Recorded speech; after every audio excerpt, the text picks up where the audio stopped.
Nakatakda na ang pre-trial hearing laban sa ilang dating engineer ng Department of Public Works and Highways o DPWH sa darating na April 13. Ayon kay Department of Justice spokesperson Attorney Polo Martinez, dadaan sa pre-trial ang mga kasong malversation, falsification of public funds, perjury at graft laban kina Bryce Hernandez, JP Mendoza at iba pang akusado sa Quezon City Regional Trial Court. Ang tatlong magkakahiwalay na kaso ay unang isinampa noong Enero at Pebrero sa Bulacan Regional Trial Court kaugnay na mga proyekto ng SIMS Construction sa nasabing lalawigan.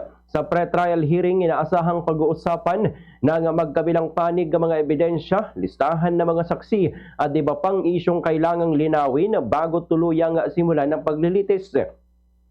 Kabilang sina Hernandez, Mendoza at ang SIMS Construction sa mga idinadawit sa umano'y flood control scandal sa bahagi ng Bulacan.